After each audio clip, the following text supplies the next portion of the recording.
Um, Hello, everyone. We would like to welcome you all from International Forum for Environment, Sustainable and Technology. For easy purposes, you can call iForest. We go by the name. And as we are going to start this webinar shortly, people are joining in. So maybe we'll wait for 2 minutes more and then we'll start it.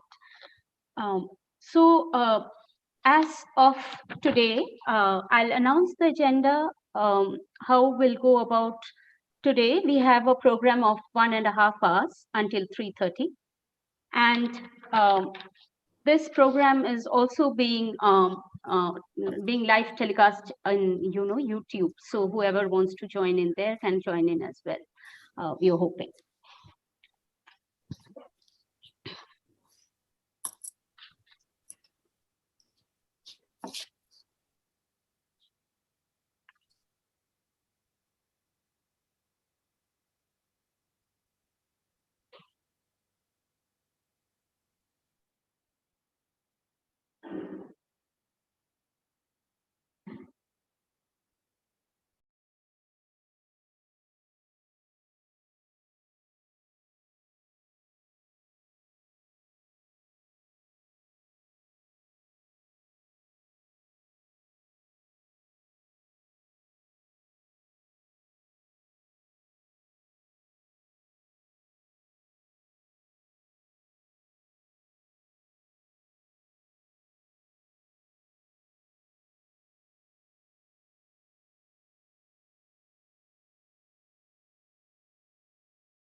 Yeah. So.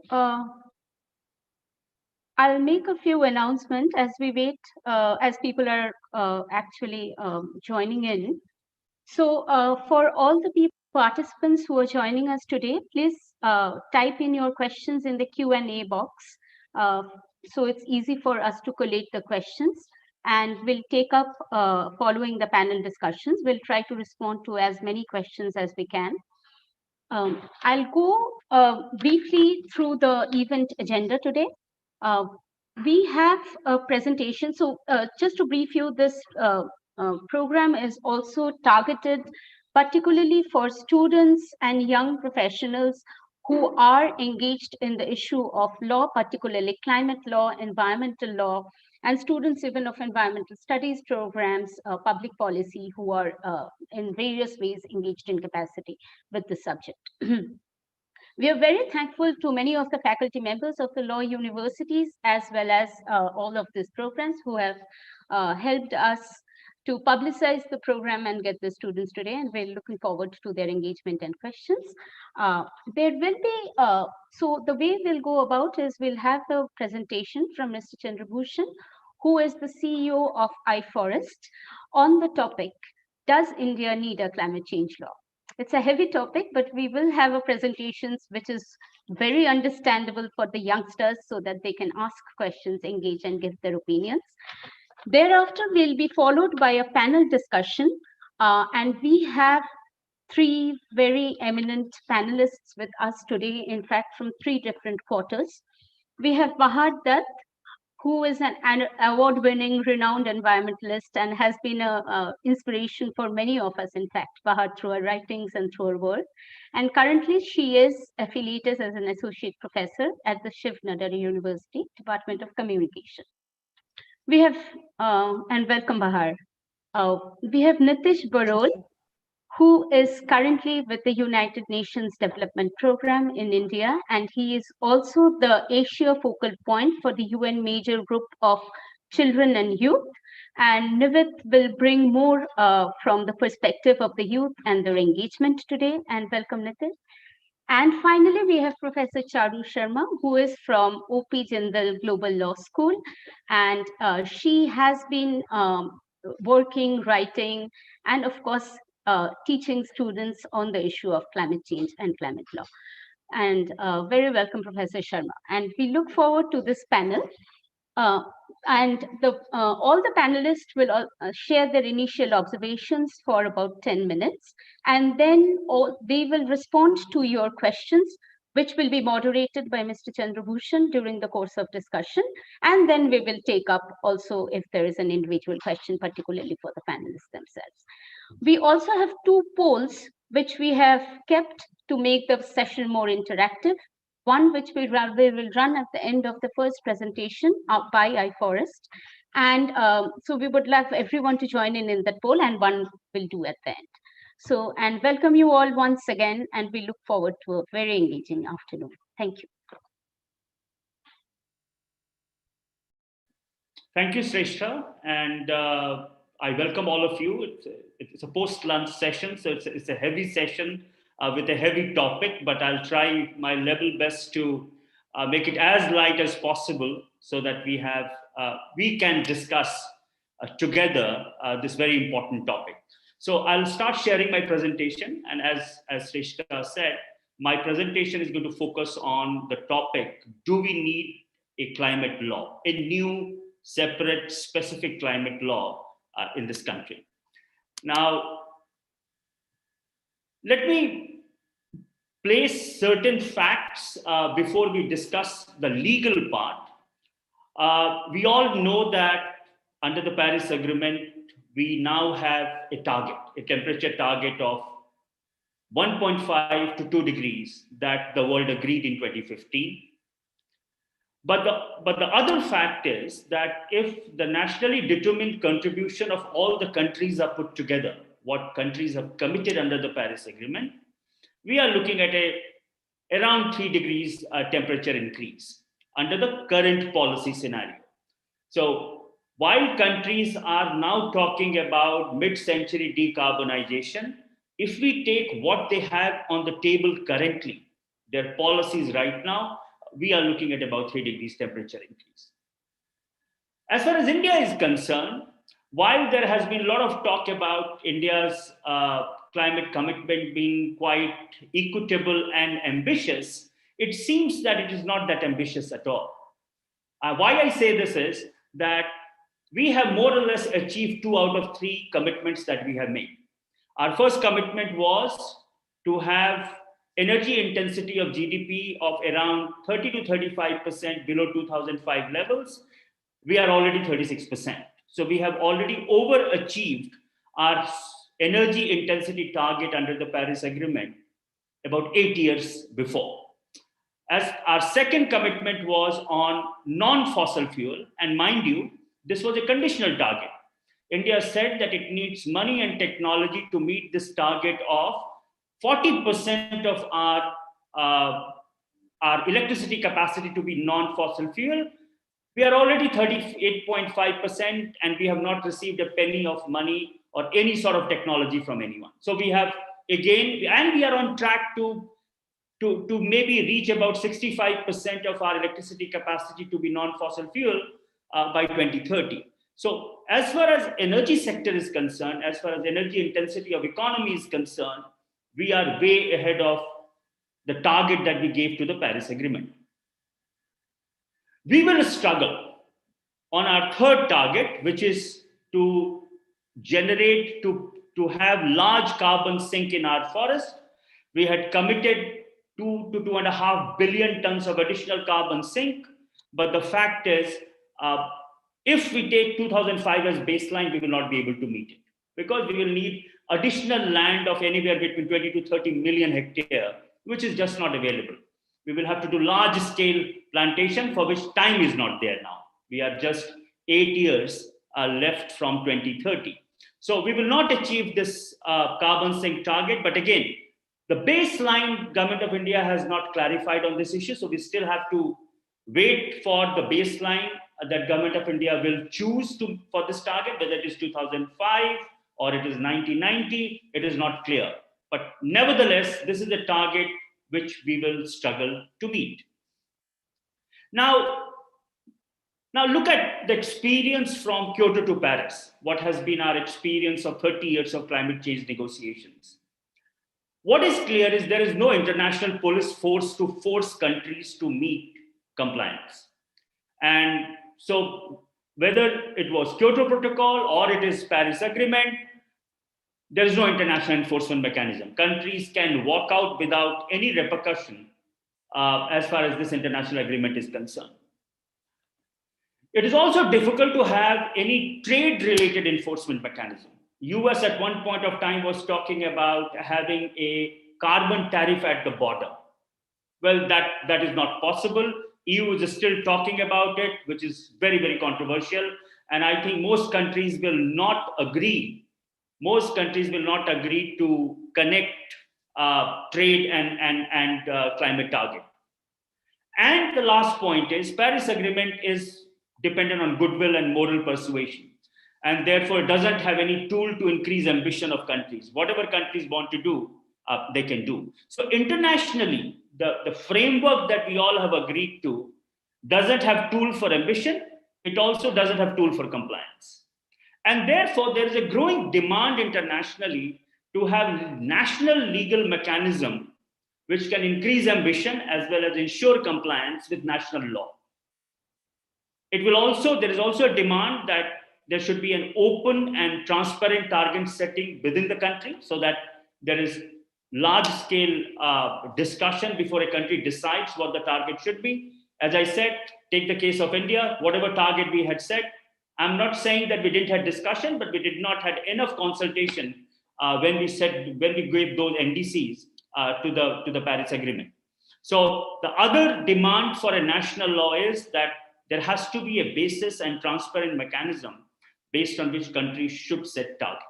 Now, this is the framing under which we started looking at, do we need a law or do we need a climate law in India to enhance ambition and enforce international commitment? And if so, what is the critical design of that law would be? What would be the critical elements of that law? Now, the structure is very simple. We looked at what we already have. Do we have enough climate law?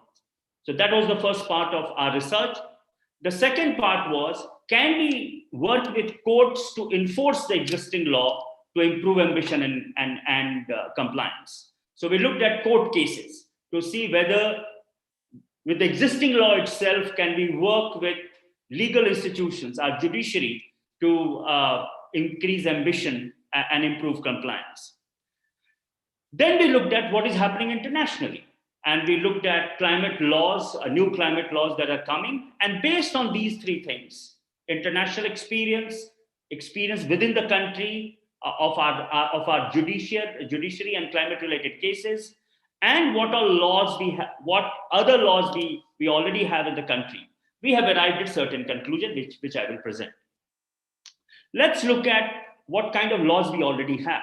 And frankly speaking, we have a plethora of climate relevant law. I'm using this term very carefully. I'm calling it as climate relevant laws. For example, we have Environmental Protection Act, which is an act of 1986. Under Article 2 of Environmental Protection Act, which defines pollutant, the definition is so broad that we can include greenhouse gases in that. So, and we have already done that with ozone, for example. Ozone depleted substance has been defined as pollutants, and ozone depleting substance are international pollutants. They're global pollutants, they're not local pollutants. So under the Environmental Protection Act, there's enough scope to include climate pollutants as well. Our mining laws, for example, and it will surprise many of you, Our mining laws, as it stands today, has a carbon tax. We have a coal cess of 400 rupees every ton of coal that we consume, which is equivalent to close to 40,000 crore rupees every year. That's the carbon tax that we do on coal. And that money is going, unfortunately, for GST compensation and not for climate related work. That's the reality. But we have a coal cess. Mining companies have to work under a sustainable development framework. We have a very detailed mine closure process where we have to look at both social and environmental issues, which can become the basis for just transition in coal mining areas. So we have a reasonably robust mining law. See, having a law and enforcement are two different issues. I'm not discussing right now the weakness in enforcement. I'm just talking about the kind of laws that already exist in the country. Our Energy Act is extremely progressive. Renewable energy in the country has been given the status of must run, which means that every fossil fuel plant will have to close down to allow renewable energy plant to run under Electricity Act of 2003. We have Energy Conservation Act of 2001, under which we have set Bureau of Energy Efficiency to do appliance efficiency and building efficiency. We have renewable energy certificate, we have renewable purchase obligation, and we have open access, which essentially means that a housing society in Gurgaon can set up a renewable energy plant in Chhattisgarh and use renewable electricity.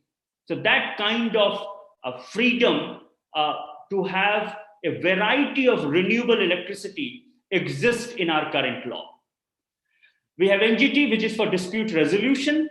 Our forest law is a very conservation-based law. We have a CAMPA with 60,000 crore rupees, where most of the work can be related to enhancing carbon stock in forest, as well as for sustainable forest management. We have Forest Right Act, which allows community to sustainably manage forest. And then we have a Disaster Management Act, which is quite progressive and has enough scope to include climate-related disasters. So and I'm just mentioning 6 of them, there are many more. So once we start looking at what exists, then it seems there is too many laws that can be modified, that can be enhanced to address climate issues. But the fact is that none of these laws explicitly mention climate change. So if you look at the language of the law, climate change is not mentioned in any of the laws. And therefore I started by saying these are climate relevant laws. These laws will lead to climate co-benefits. So the other issue is climate is not explicitly mentioned, and therefore climate change action which comes out of these laws are incidental and peripheral in the legislation. So that is very important to understand. And therefore, none of these acts have framed mainstreaming of climate change. And I will take back again to mining law. While on one hand, mining law talks about sustainable development framework, the same mining law also talks about increasing coal consumption in India. So there are contradictions that you can clearly see in the legal framework. So while sustainable development framework is part of mining, it allows large-scale coal mining under the so quote unquote definition of sustainable development framework. So that's the challenge. While we have climate relevant law, climate change is not explicitly demanded. Climate change action is not explicitly demanded under these laws. The last point on the law that I would like to mention is that we are a dualist state, and our founders of Constitution were very clear on this issue, that if this country is going to agree on an international agreement, then it must be translated into domestic action before it can be enforced in the country. So, as a dualist state, this is what is very clearly required under our law. Then we also have I just want to, and Article 253 of the Constitution allows that to happen. Article 253 of the Constitution vests power in the Parliament to make power to convert international treaties into domestic law. And we have done that. We have done ozone depleting substance regulation using Article 253, and we have done many, many more international treaties have been converted into domestic law using these regulations. Now, coming back to the issue of policy, I'm sorry, there was some problem with my video, so it has just got reactivated. So, coming back to the issue of climate policy. Our policies are there, but they are right now absolutely not functional. So, for example, National Action Plan on Climate Change started in 2008. It has lost steam. We had set up a National Adaptation Fund where the budget is now 60 crore rupees, which is a joke, frankly. India requires millions of dollars for adaptation and not 60 crore rupees, which is there. So on legal side, many climate relevant law, not explicitly demanded to do climate action. On policy side, there is a lot of gap. If this is the situation, can we use courts to enforce some of these laws? That was the second question we asked. Frankly speaking, over the last 20 years, there has been large-scale climate litigations that have been filed across the world, most of them in the US and Europe, but about 40% of the case across the world has climate change as the central issue. So because many of the policies and regulations have failed, international treaties are not strong, people have gone back to judiciary to enforce some of the climate, to ask for some of the climate action. There is a very clear difference between litigations in the global south, developing countries, and litigations in the global north. In the global south, climate-centric litigations have a strong underpinning of human rights, whereas in the global north, climate litigations are largely tort-based litigations, damage litigations. So one can also see what kind of cases are being filed in different parts of the world. In developed part of the world, climate litigation has taken the shape of damage, whereas in developing part of the world, climate litigations have taken the shape of human rights, more from humanistic perspective that people have approached climate change in litigations. In India, once you look at India's litigations, you find that climate change has been used in variety of cases. In fact, it almost seems like that if you want to prove a point, just utter the word climate change. That's what it looks like. So people have used climate change to force government policy to be implemented, to implement government policies, to request creation of new policies, and government have used climate change to defend its own policy. So frankly, climate change in India features in almost all kind of environmental cases, predominantly in environmental cases related to deforestation, infrastructure projects, every kind of project, climate change has been used. And increasingly, government and even judges have used climate change to support their point of view, or in some cases to oppose environmental agenda. So the analysis of climate litigation in India is that climate change is used as a word to substantiate your point of view. This is what comes out. There are very few strategic climate litigations in India, where the applicant is strategically approaching the court and asking for change in climate policy. There are very few cases. Nevertheless, if you look at some of the judgments of Supreme Court and National Green Tribunal, then the agenda has moved in last few years. If the cases are related to technical and sectoral technical issues, for example, then courts are very comfortable in giving climate supportive judgment. For example, Supreme Court has upheld the legality of renewable purchase obligation by saying it is good for climate change. Okay, renewable purchase obligation is where states have obligation to purchase certain amount of renewable energy in their electricity mix. So Supreme Court has said, this law is very good because it supports climate change. So it's a very technical idea. Similarly, NGT has said that HFC 23, which is a super greenhouse gas, we need to regulate it because it is good for climate. And similarly, there was a case which NGT looked at, which was Rohtang Pass, which was largely a pollution case related to diesel vehicles. NGT said that, you know what, these diesel vehicles also emit black carbon, which is a climate pollutant. So let's do something about stopping diesel vehicles going into higher Himalayas. So everyone, if the issue is technical and sectoral in nature, courts are quite comfortable giving judgment in favor of climate change. But when it comes to larger climate policies, courts have hesitated. They have not given judgment in favor of climate change at all.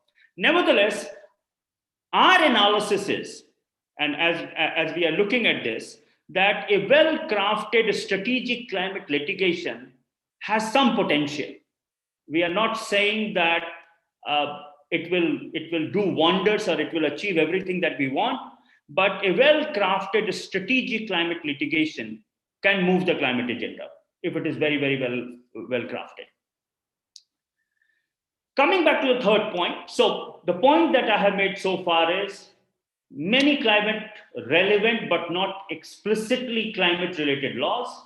Judiciaries have been quite comfortable with technical and sectoral issues, but not very comfortable with strategic litigation on climate change. Now let's look at what the world is doing. Frankly, there has been almost, hundreds of climate related laws have been enacted across the world in the last few years, and mostly related to energy and low carbon transition.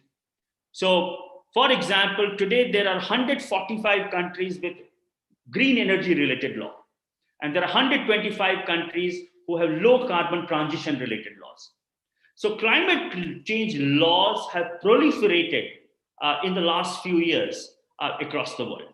So, and this number is growing.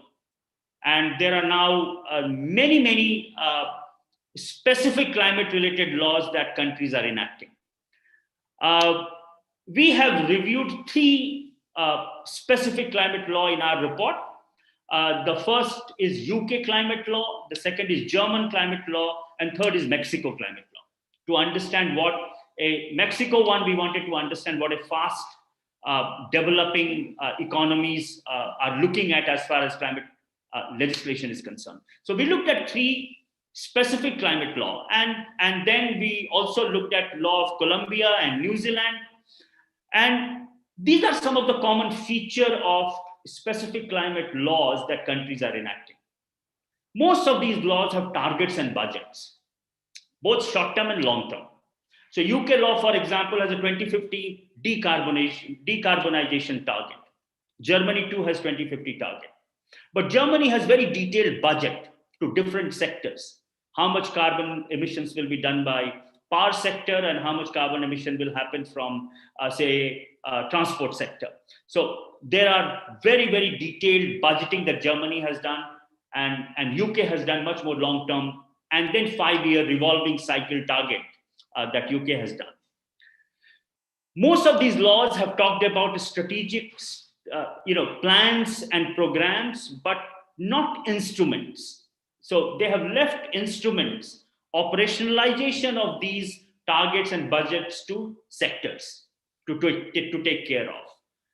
The other common element in these law is periodic climate risk and vulnerability assessment. And they insist that up-to-date information is available to the governments and to the public. There are institutions of finance, Measurement, reporting, verification, and oversight is very important element of these laws. And then engagement with stakeholder and subnational governments. These are some of the common feature of specific climate law that we see across the world.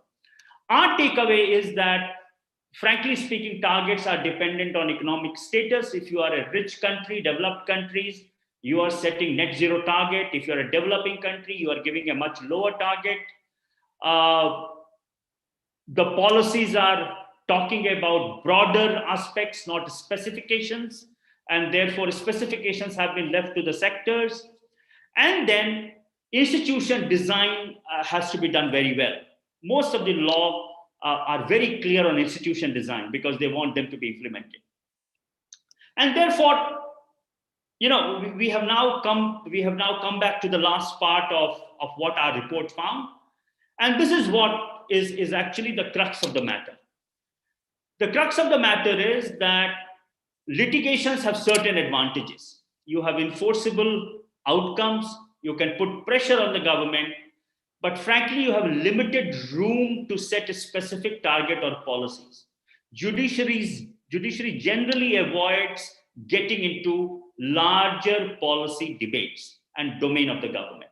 So while climate litigation will be helpful in operationalizing existing law, if we are looking at ambition and compliance, there is limitation to what judiciary can do.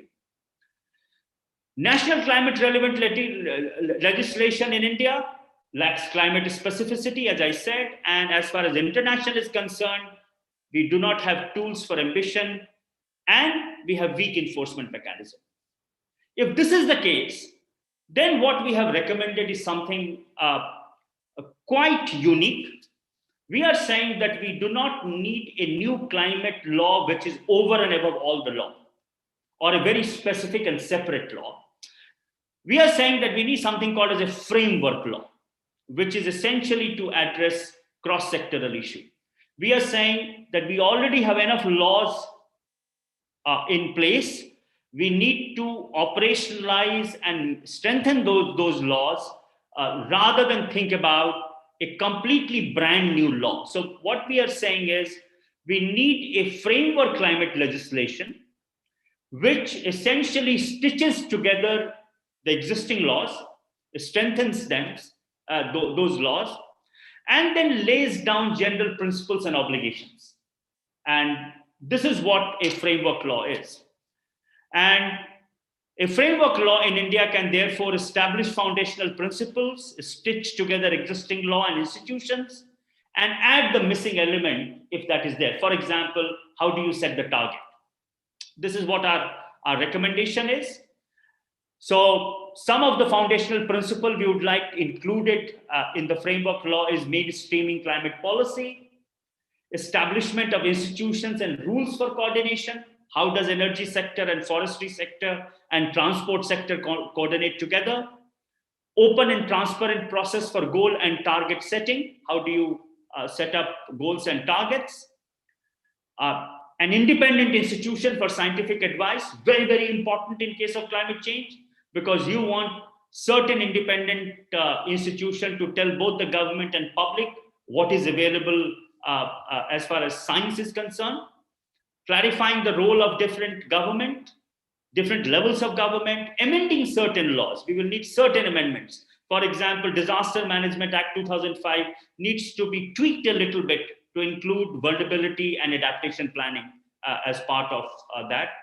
And finally, a climate finance framework. You need money. Climate change will require money, not only for mitigation, but also for adaptation. Now, this is what is the framework climate law that we have proposed. This ends my presentation. Thank you.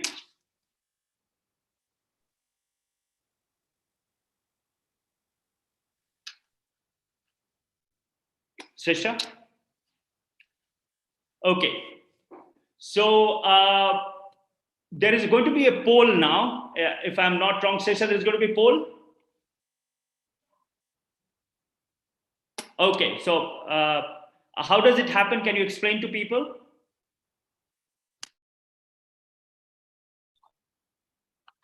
So So everyone will launch a quick poll, and we request you all to just press the button in the next 30 seconds, and we'll go live with the poll results.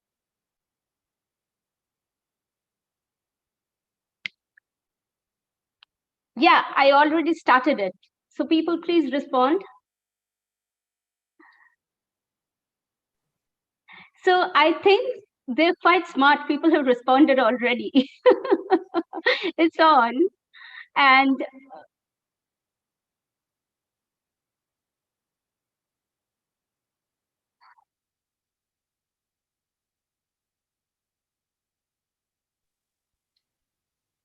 so the poll has ended. I'm sharing the results live. So the question was, what is the best way to enhance climate change action?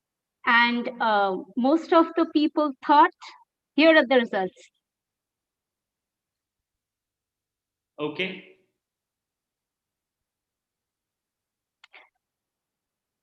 So can you see, CB, all of you, the Yes. results? Yeah. And I hope this can lead to the panel discussion and also steer the course, how panelists want to respond to all the youngsters. Okay. Thank Good. you. Great.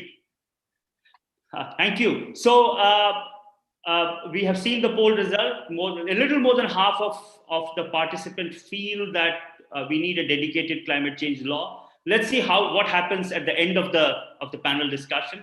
So let me start with Bahar. Bahar, your intervention, and then we will also take question and answer after your intervention, because if I'm not wrong, you also have to leave a little early, right? Yes, I apologize for that. I Please. have to be somewhere else. So thank you, Chandrabhushan.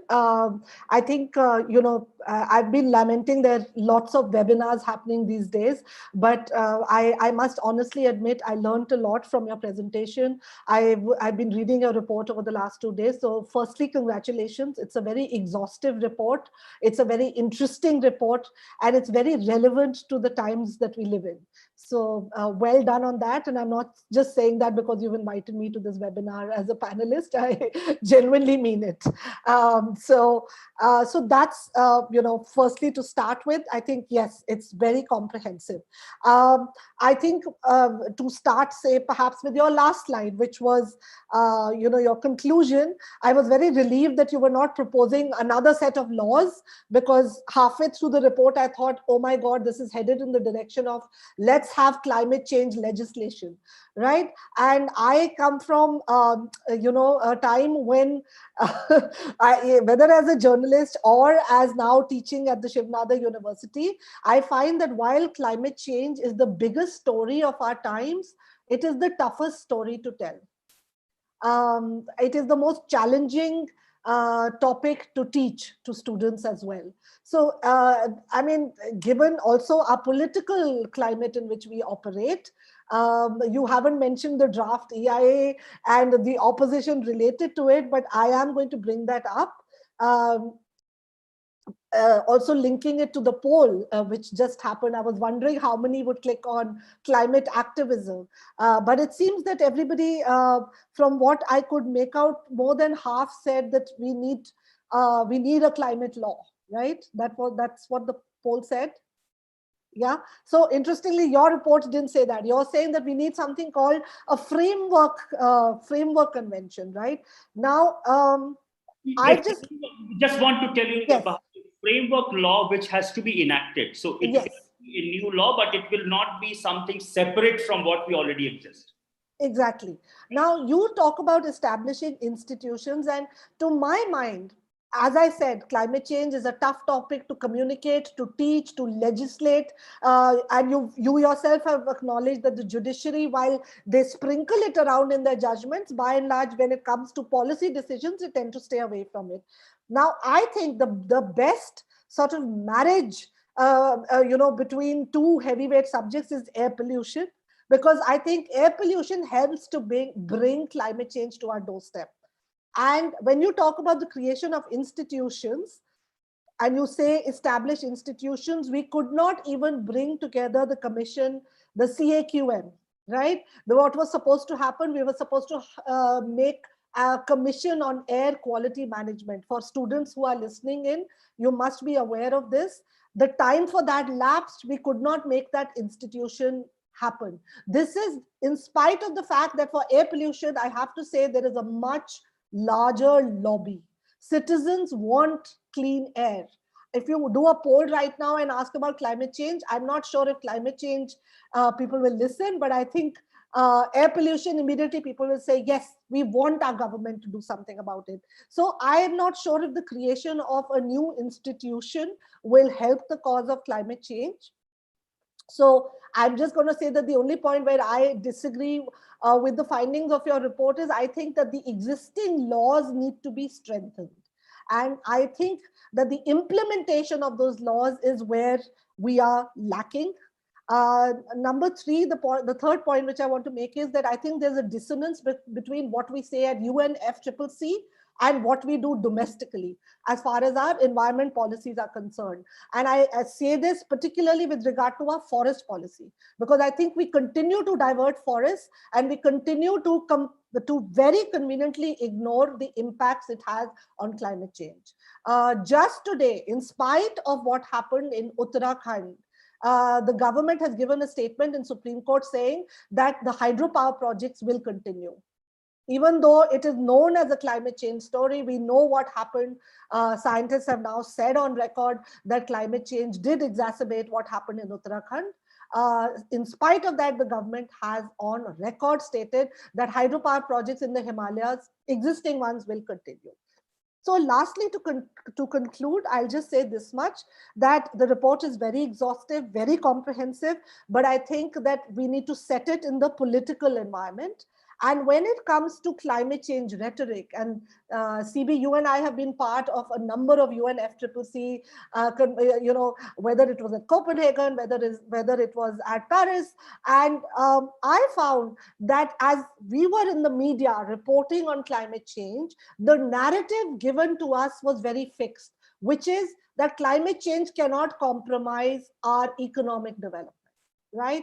Well, and that's something which the Center for Science and Environment also has always held, that while they disagree with the Indian government domestically, at least internationally, we're united in saying that our climate change goals are fine, but if they obstruct economic development, then we're not going to commit to them. We've very clearly said that. So I think these are all sort of nuances which need to be addressed. And I think these are the challenges that, given that we are so focused on the GDP and economic development, climate change comes second or third to that. So how that dichotomy will be handled, I think, is a larger question. And I leave it to the other panelists also to address it. These are sort of just my opening remarks. Well done, congratulations, fantastic report. But I think let's set it in a political environment. Thank you, Bahar. I think I'll pick up on some, this is the second meeting we have done on this report. The first one was done, I was with Jairam. And Jairam also reminded me about Center for Science and Environment. Somehow you and Jairam, okay? And I did tell Jairam that, like everything else, I think the process of evolution also happens in thinking, okay? And I think that I'm one of the reasons why we are pushing for a much more stronger climate law in India, by a framework law, is because we think this dichotomy between international position and domestic position, which you really beautifully pointed out, has to go. We can't have a different face internationally and a different face nationally, because then it creates huge policy confusion in the country, okay? Internationally, we go and say we need money and technology, where domestically, as I showed, we have met all the targets without a penny of money. Okay, and therefore there's a lot of strength in India itself to do things for climate, which we try and ignore when we go internationally. So yes, well taken, Bahar, as well as the political context.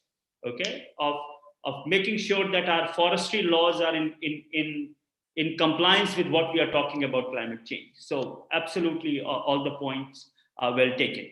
Now, can I ask Nitish for his intervention? Bahar, I will, after Nitish's presentation, I will try and come back to you again. before I go to Charu, right?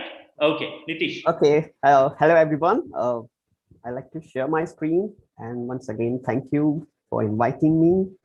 I am coming from very different background, from the town, engaging with youth and children, and climate laws, policies. We do talk about it, but not on the litigation mode. But still, I like to try and share my views on this issue.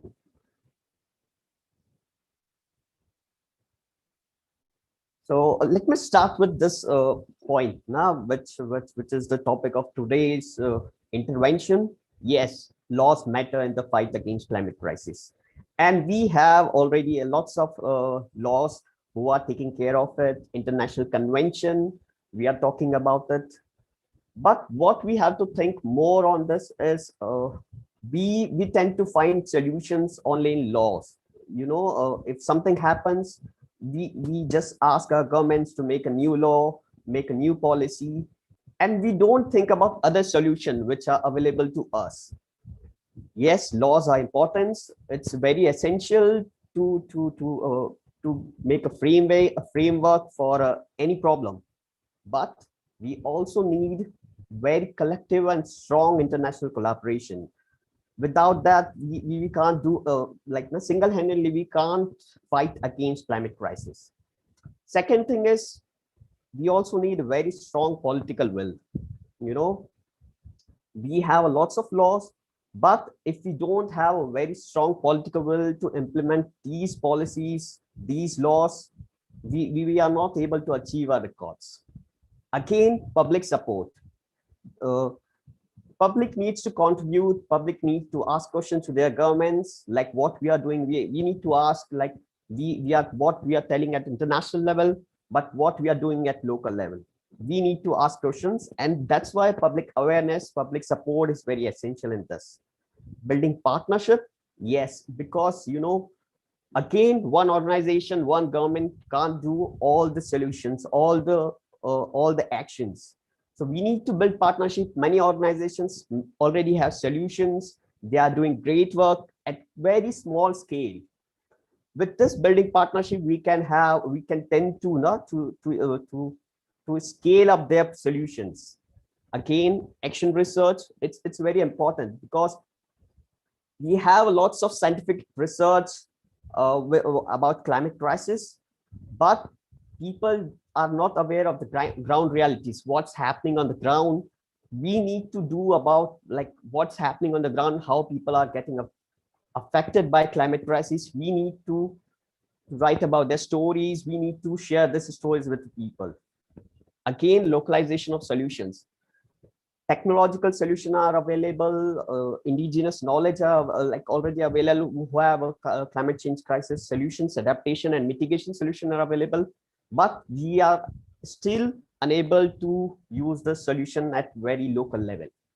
And in the last, financial support, it's very important because at developed nations or many times say they will provide financial support, technical support, but they are like now they are unable to do so. So these are like first my intervention. Later we will discuss more. Thank you. Thank you, Nitish. I will go back to Bahar before I come back to Charu. Bahar, I have few questions that is there from the participants. One question is from Ayushi Gupta, and I think it's very relevant to you. She's asking, do you think that climate change education, including mitigation and adaptation techniques for all age groups, should be mandatory included in our curriculum? Do we have any other existing rules regarding the same? So Ayushi, thanks. I also saw that question, CB. So thanks for taking that one. I did think it was very relevant. So Ayushi, we already know that the Supreme Court had also said that environmental sciences is mandatory in primary school, and I have seen some of the way environmental sciences is taught to students, and I think I have a problem with that because it becomes very technical and uninspiring.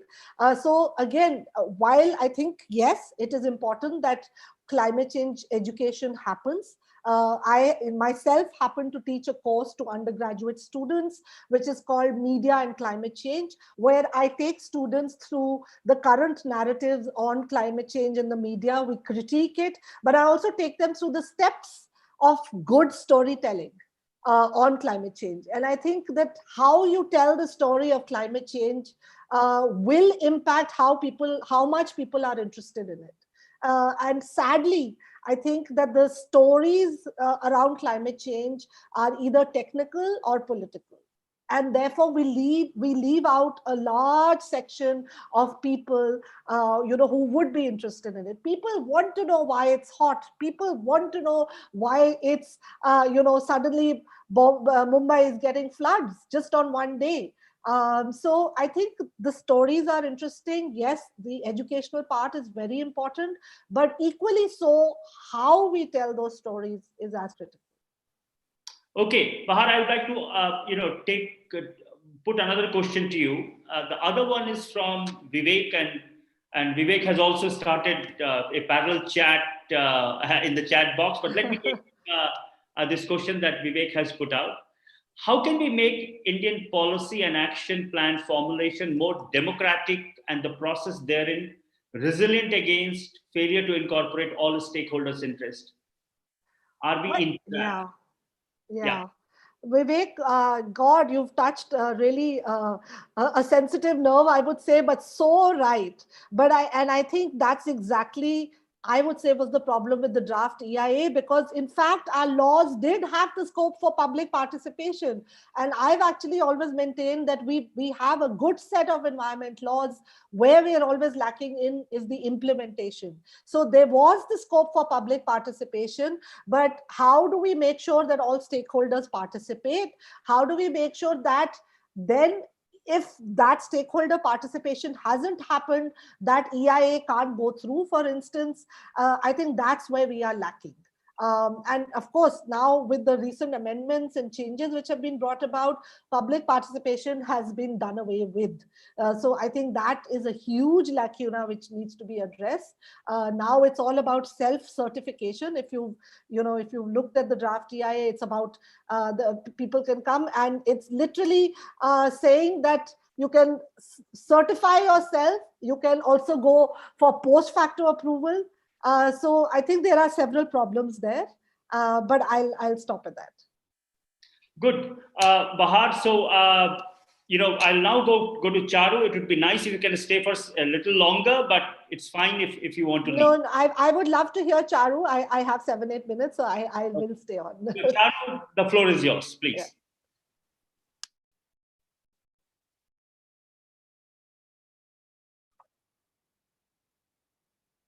Charu, you're on mute. Charu, you're on mute.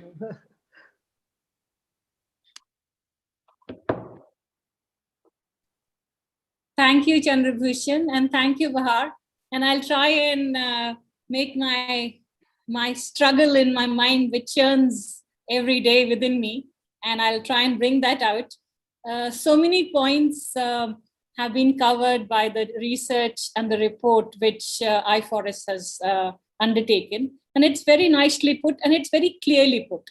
Earlier, when I was talking to Chandrabhushan, he told me a very interesting fact that he wanted to enforce, and of course we use it amongst the students as well, that there is many a conflict between the policy and the law, and the law itself is so discriminatory within states that there is a huge problem that one needs to understand, that India is a federal, quasi-federal state, and between the center and the state, relations keep on going up and down the roller coaster. So when we're talking about climate change, and of course it is a huge challenge, all of us agree to that. What I would kind of point out here, just for the sake of discussion, leaving apart what laws exist, 22 laws, central laws, legislation in respect of environment protection exist, and a number of cases, and 20 more cases have been added which have been related to climate litigation in India. Now, what my mind comes back to is, and I've been teaching this in the class for natural resources, climate change is an emergency or a fact which we are facing at the moment, for which we have to do various things and take into account less energy, less reduction, adopt a non-fossil fuel alternative techniques. Very nicely done. We have sectoral laws, we have policies which may work, which may not work, depends upon each and every state.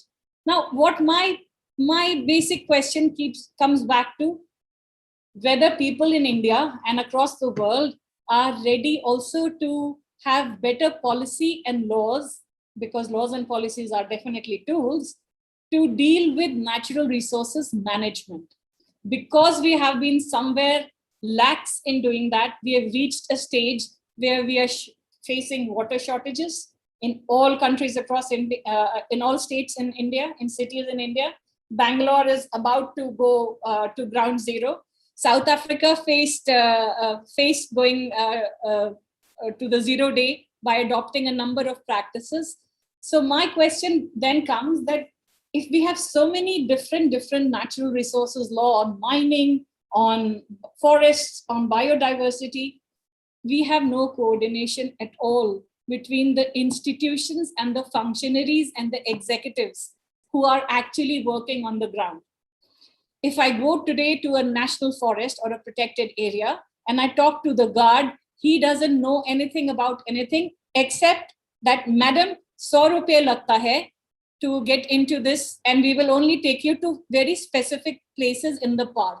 But we have always a tiff with the villagers. And that guard only gets a minimum of 3,000 rupees per month.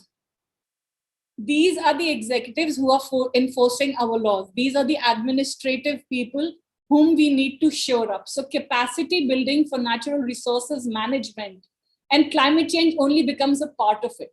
So if we are looking at reduction in emissions, we all ought to be looking at changing of social attitudes. I should also be ready to not use a plastic bag and pay 50 paisa or 5 rupees for a cloth bag and employ more people within Sonipat. I'm in Sonipat today and I'm just talking about that particular area.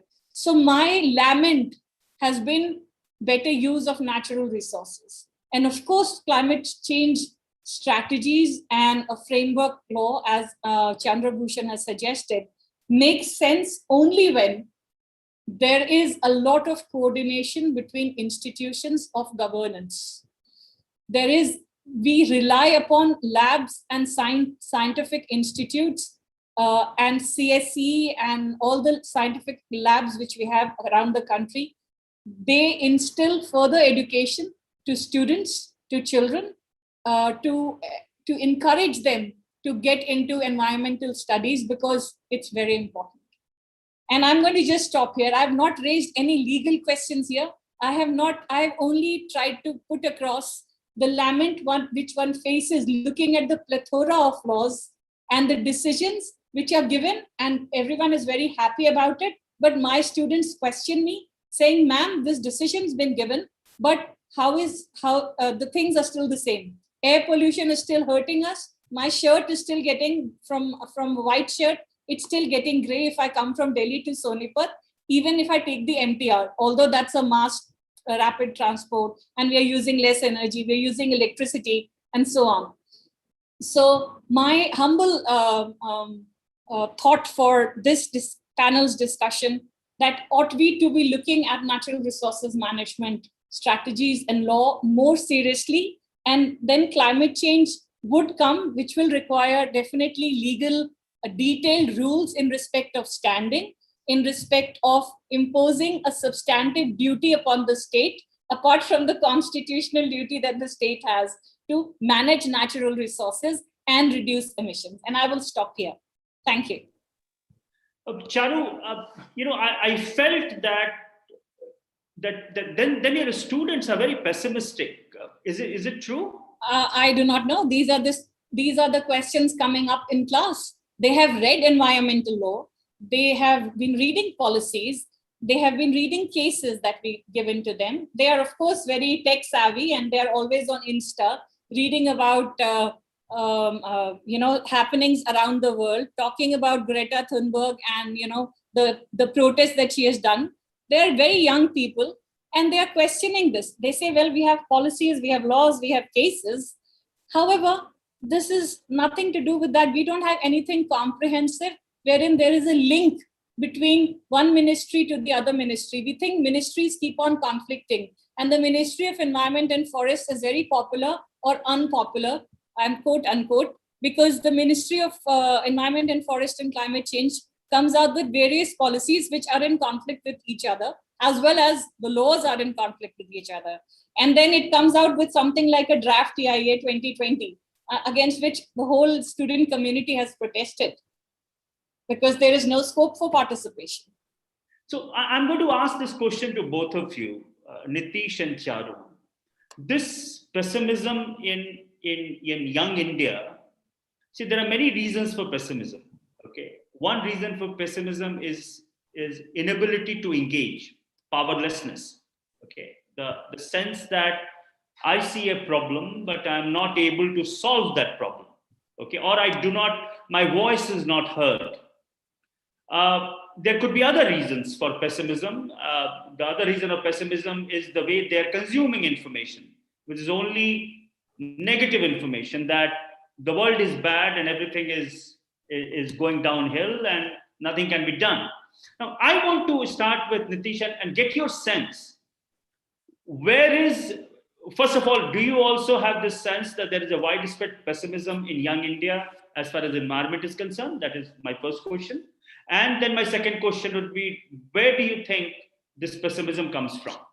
Chandra, just to add to what I said before Nitish starts, the pessimism or the questions which they are worried about, I'm not saying that they're thinking negatively. I'm saying these questions worry them. However, there have been youngsters who have come to me from school and have picked up an environmental project and gone around town, maybe from Delhi or in Haryana, and they have collected information for waste reduction policies or strategies within a district. So just to balance out what I'm saying, that youngsters are worried because they have access to a lot of information. How to go about channeling that information, communicating that information, and making it work is probably what Nitish would be able to tell us about. Yeah, Nitish, please go ahead. Thank you. It's really good questions.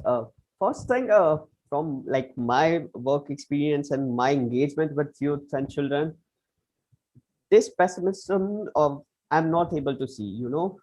After the Greta this strike, now youth are more engaged, more vocal, more active on street. Even today is a global strike, global climate strike today. And in many states, many cities, youth are going to street and doing a strike on the ground and doing the social media campaign. So they like it's really a contribution from Greta, like how one person are making a difference from a awareness side, from activism side. Now youth are more engaged, they are ready to work. But the problem, this negativities come when we are not invited in policy making, when we are not heard about what we want to do. And if you read the impact of climate change, youth and children will be the most vulnerable group who is going to be impacted by this climate change, disasters, everything. So this is like, it's more like a policy issue. Organizations, they are ready to work, youth are ready to work on this issue, they are giving their time and energy. But what is the problem? We are not giving the platform to and if we are giving the platform, still we are not heard. It's just like it's like a symbolic event. We invited somebody and they will give some 5 or 10 minutes talk, and that's all. So we need to be a more understanding, and our policy should be more like more inclusive, not with the youth and children, but other vulnerable group also. Yeah, thank you. Okay. In fact, there is a question that I think Mr. Iyer has asked. I'm not able to read the full name, but let me just read the title. So basically the question is, does our law and policy making bodies give due justification uh, and proper role to climate scientists, environmental scientists in its implementation? Essentially, asking, is policy making in India science based or not? Do they give space to scientists or not? Charu, do you want to address this? Then I'll also come back on this question. You're on mute, please. Yes, they do. And as I understand, yes, we have labs, scientific labs, government sanctioned, as well as private scientific labs. One example, of course, everyone keeps on reading Center for Science and Environment reports. Also, when the Planning Commission takes on a research work or works on a certain area, it invites leading scientists on that particular topic. So yes, we do take into account while policy making, while looking into how, why and how of the law. Before that, the background readings and the background research involves a number of stakeholders, and a number of committees have been formed, as far as I understand. Yes. I have a little different take on this question, Charu. I believe that while there is consultation that happens with the government and specific scientists on issues, the wide scale, the wider scientific consultation is still a bottleneck in India. Okay, I'll tell you why I say this.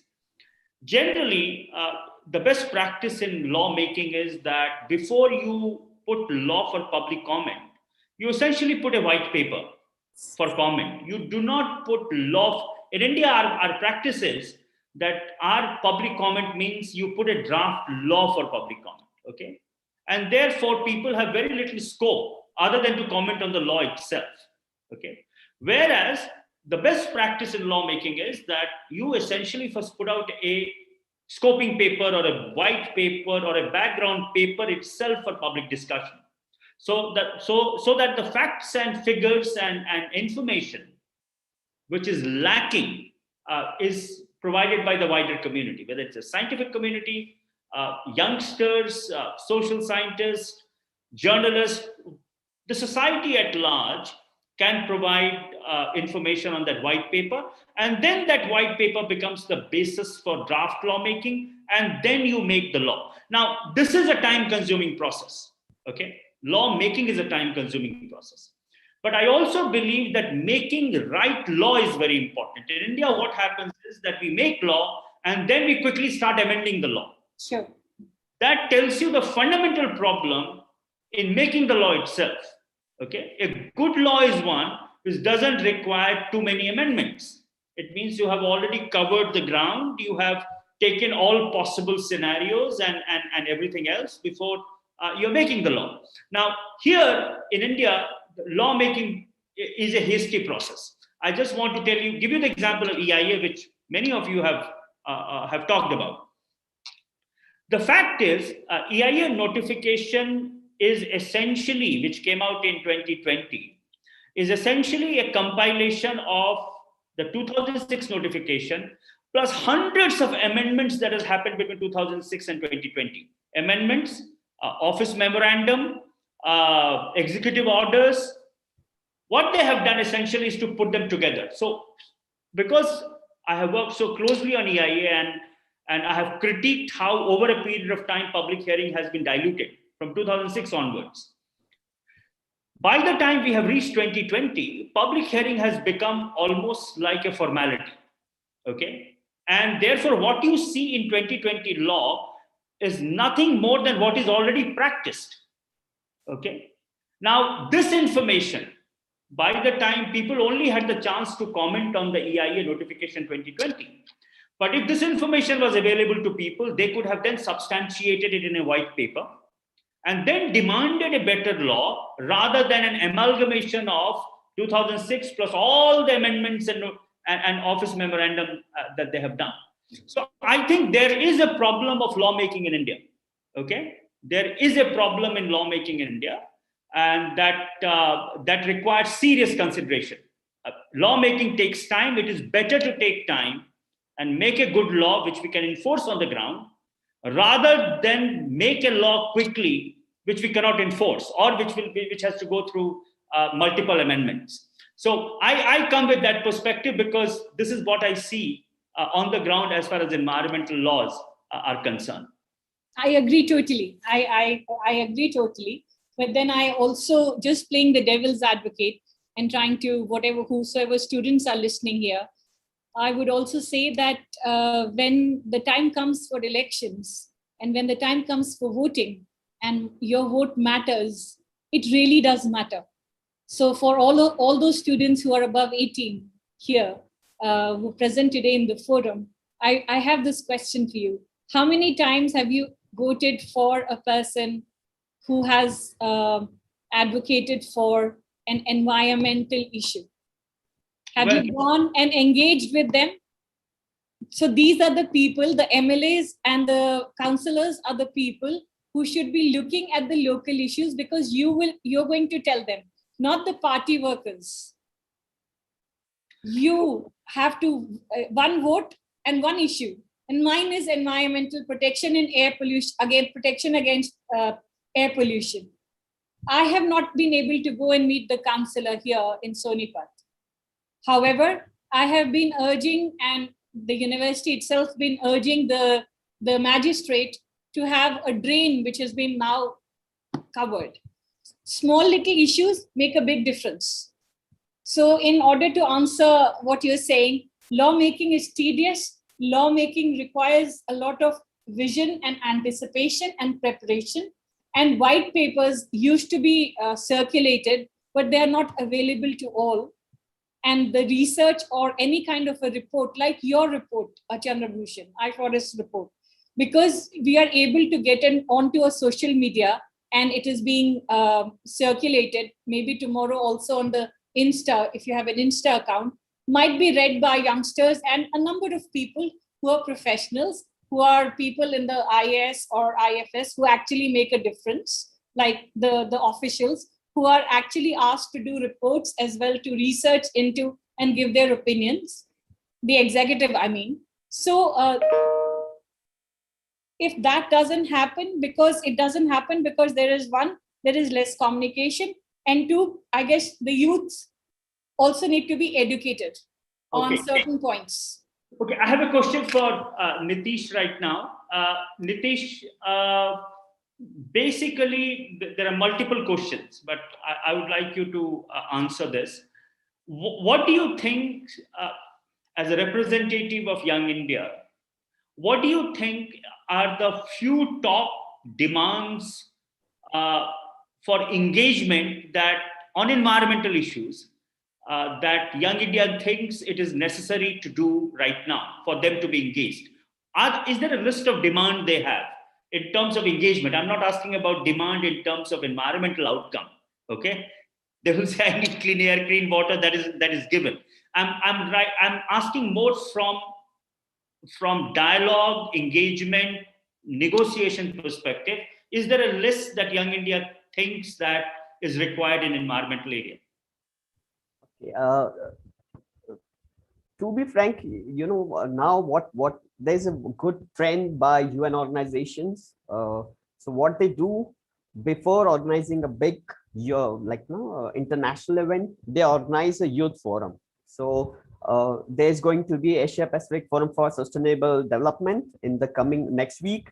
So last week they organized Youth Forum for Asia Pacific Youth Forum for Sustainable Development.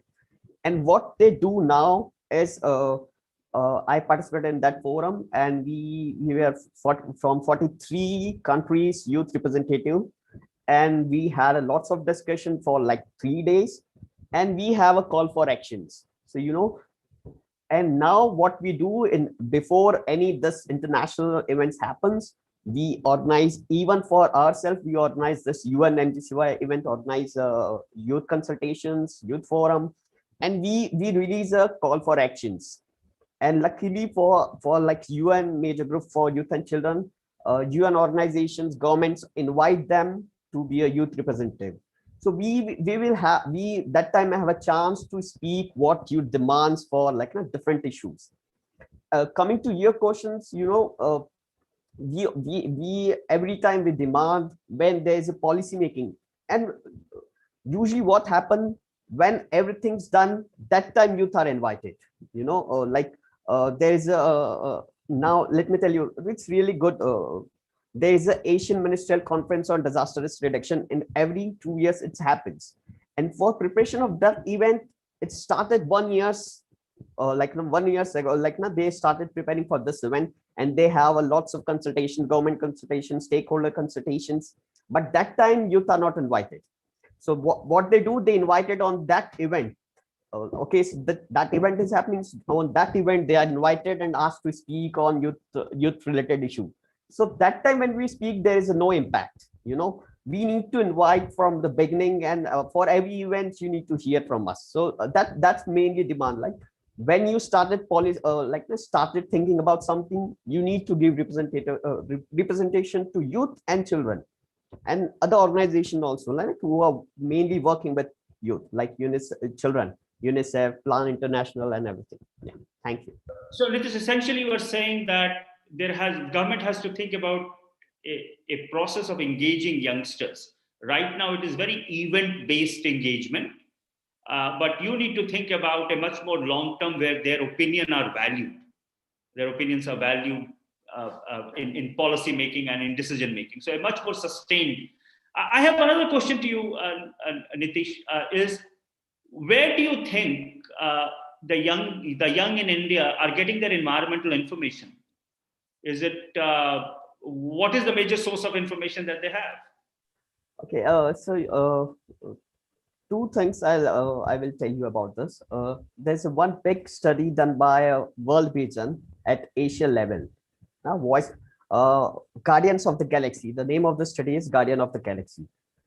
And in that study, they asked the same questions. They asked this question to the more than 8,000, 9,000 children from Asia Pacific region. And even in India, that happened. 30% participants are from India, that study. And the result came, so mainly, especially children and youth, we are learning about climate issues in our schools. We have different subjects, and we are talking about in the schools. The second major source is newspapers and the media. And now, because of the youth activism, you will see lots of information on social media also. So these three sources are more like youth are getting informations. Okay. Again, just one line I want to tell you. What we have to do, we have to think about how we can use school as a platform for a good center for environmental educations. Yeah. Thank you. Okay, Charu, you wanted to add something? No, I just wanted to ask a question. Nitish, you've said that youth largely get information from social media, the school, and maybe newspapers and peer-to-peer interaction, right? Right. So I would also be interested to know that you've expressed a very interesting and a very significant point when you said that youth are only invited to the events and not while the preparation and research is going on. So that means the government or any department of the government or any other NGOs, do they engage with the youth? NGOs, I understand they do. But does the government engage with the youth, or they're only engaging with the youth on other issues apart from environment, which is like food security or job security and so on, which are very, very pertinent issues as well. So for my experience, last 1 year, I'm actively working with these positions. So UN organizations started engaging with youth. International organizations started with engaging with the youth, but still government, especially our government, we are lacking behind. We don't engage youth in our policy making, and even the representation is we hardly get when they start policy making and anything. Okay. Just a follow-up, maybe Chandrabhushan, just a small thing. I just wanted to clarify and make maybe more room for discussion. Nitish, so what you're saying is, as I understand, at the international level, the UN agencies have engaged youth in India, 30,000, 50,000, 8,000. and they are engaging, and they are doing some kind of information sharing, as well as letting them voice their concerns. While such events are happening, while the youth are engaged in certain programs, seminars, discussions, do you invite any person from the government or the minister or any representatives who come and actually, try and know what you're doing? It's when we organize like the youth event, we organize what we usually do. We invite all youths, and we then try to invite the government officials or even ministers. So when we have it's also depend on the level of the event. It's if you are inviting them for a Asia Pacific level event, they will be happy to join. But if you tell them, okay, we are inviting, like I'm in Indore and I want to invite you, we will be 50 youth, we'll be asking them questions, they will not come. But if you invite them Asia Pacific level, they will be happy to join, and it's a boost for them also. Okay, so you are essentially saying next time do all the meeting internationally. Okay, in pandemic that is not possible, but nevertheless, we are left with 10 minutes, so I want to go back to some of the question that has come on climate law, because I think there is a lot of interest to know. One of the question that has come is, under what law can I file a case on climate change? That's one question. Let me start. If you can give a quick response, Charu, then I will address this question as well.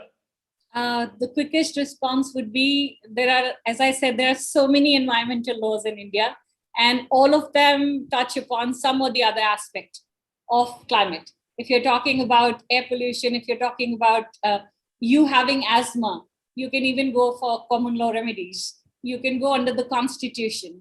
You can go under the EPA for citizen suit. You can go even under your criminal procedure code as a nuisance action. So there are a number of avenues which touch upon climate change, and we need to bring them together and bring the remedies together. So I think the answer essentially, Charu, you have given, and I support that answer, essentially is you have to decide what do you want, what is the remedy you are looking at, and then you look at the best fit in the law. The good part in India is that you have so much scope that more or less all your remedies can be, you can find a law where that remedy can be explored. I'm not saying that you will get the remedy, but at least you can explore from Environmental Protection Act to Mining Act to Energy Act to Biodiversity Act. So you have to decide on what remedy you're looking at. Probably identifying the harm. Yeah. Identification of harm becomes very important then. Identification of harm, and what if you are looking to push climate policy, then which area of climate policy you want to push. Sure. Okay. The next question which I will answer is, how will a carbon budgeting scheme work? One of the thing in any framework climate law is you will have to discuss target and budgets. Okay. If not budget, then at least target. Target is a very important component of a framework climate law. Now, the budgeting essentially depends on two factors.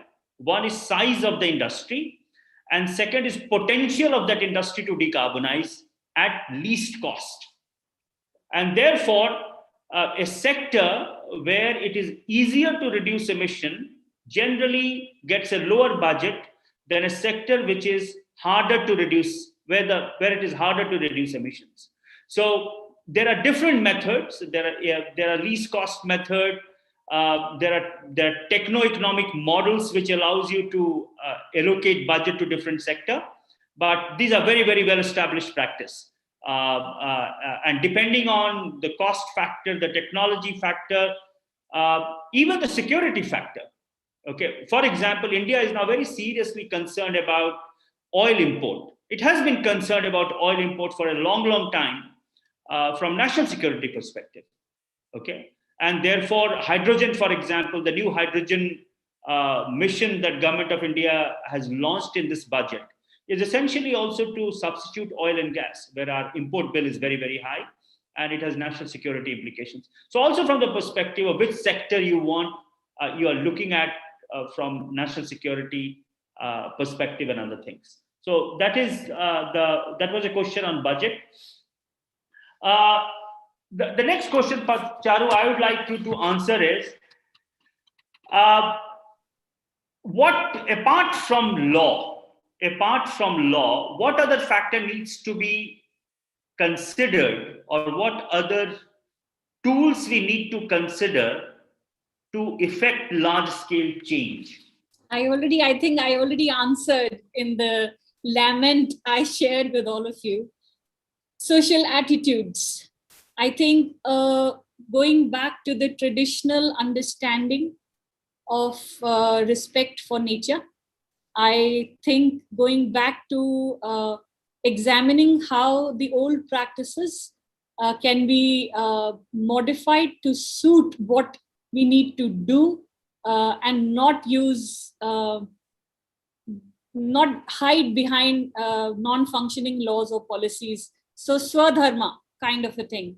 I'm sure everyone here, duty upon yourself. Maybe I'm being very, very naive in saying that, but someone has to say it.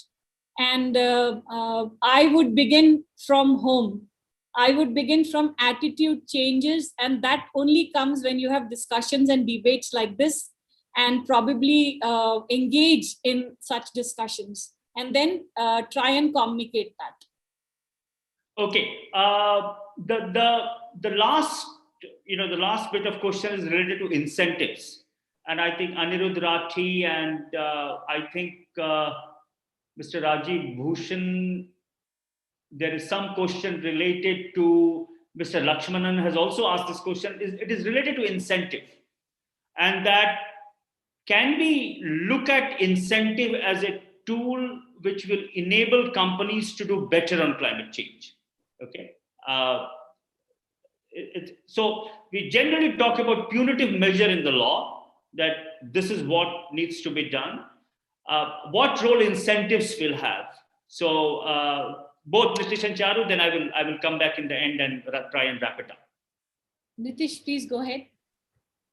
Okay. I strongly believe there should be a provision for incentives, because companies, private sector, they all take their decisions on their budget, their money, their profit. So when we give them incentives to take this good measures mainly related with profit and money, they will be more happy to oblige these laws rather than making a law to punish them, because then they will hire the best lawyer and find out the loopholes, and they will win the lawsuits. So it's more essential, like it's a good practice to give them incentives, so they will be like, no, it's a more have a good positive impact. Charu, quickly. I would say it would incentives have incentives, giving incentives for companies or industries. It works both ways, pros as well as cons. We see that in our corporate social responsibility for environment practices. The best practices, if the government does give some kind of an incentive on, say, a percentage of tax reduction on that particular company, those companies, and they are transparently, the reports are transparently available on the internet, then probably those are the companies which actually work for this change. Otherwise, most of them take it as a profit and loss kind of a thing, what Nitish said. So I would say giving incentives is important, but shaping them is more important. What kind of incentives? Sure. Incentives, let me just add that incentives have an important role. A society does respond. It is not only about business, it's also about us. And an incentive is not only about money. Okay, incentive is also different kinds of incentive, from recognition to access to participation to monetary incentive. Incentives do work with every individual and with every company. Okay, so the idea is to design incentive in such a way that it allows people to do better than what they are doing right now. And that goes with the company themselves. So beyond a statute, for example, an incentive which says that if you go beyond the law is probably a better design than an incentive which says you do what the law says. Okay, so we have to start thinking about incentive as something which is beyond what is required as a minimum law. We are reaching the end of our webinar, and there is one more poll which we have about 35 people right now. So there will be the last poll. I will ask Shrestha to do the poll quickly, and then I will come and give my end remarks, and we will close the webinar. Shrestha, please. Sure, CB. I'm just starting on the poll, and it's just basically the poll wraps up today's discussion. So I hope everyone responds.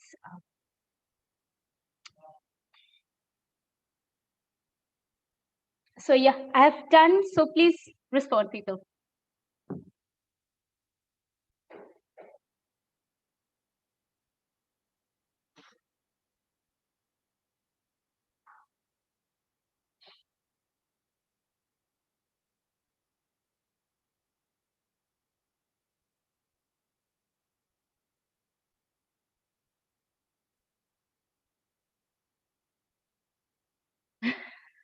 People are changing the responses. Okay, so I'm ending now. And I'm sharing the results.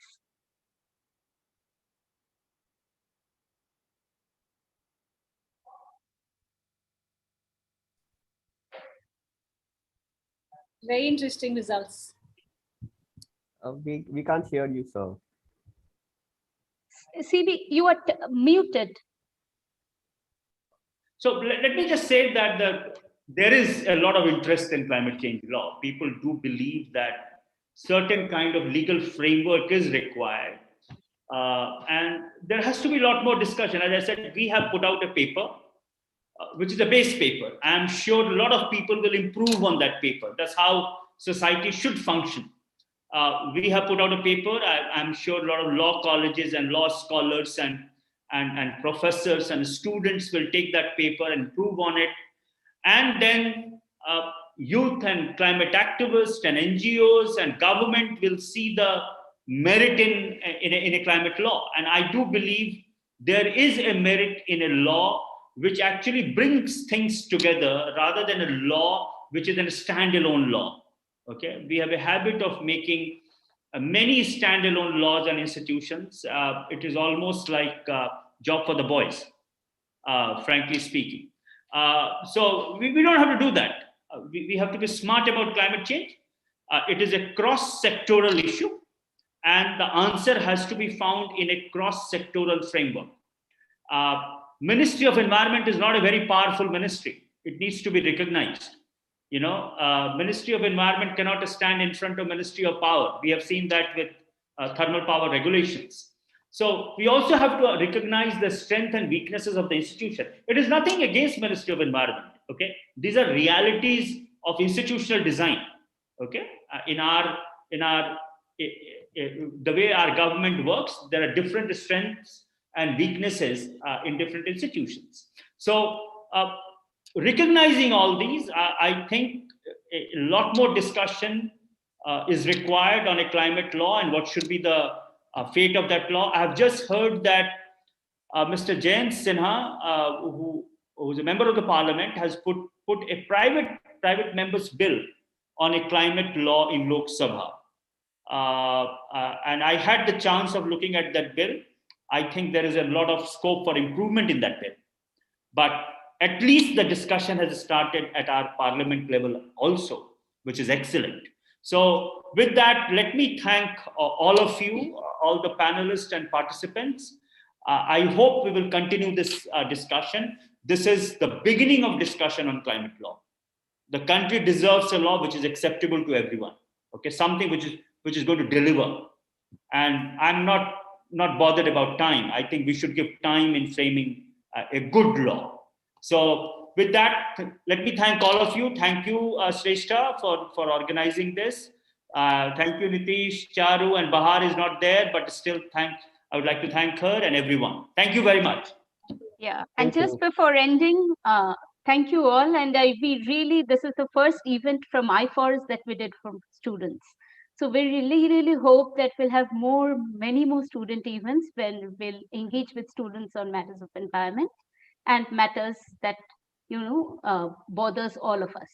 So Yeah, thank and you all for we will be joining. able to, yeah, and we will be able to make sure that there are a lot more credible information that is available. Yeah. It is going to make you optimist, not pessimist. Pessimist. Yeah, Thank you absolutely. so much. Thank you so much, Chandra. Thank you Thank so you much, all. Krishna. And Nitish, thank you so much. Thank you. Thank you. Thank you. Bye-bye. Bye.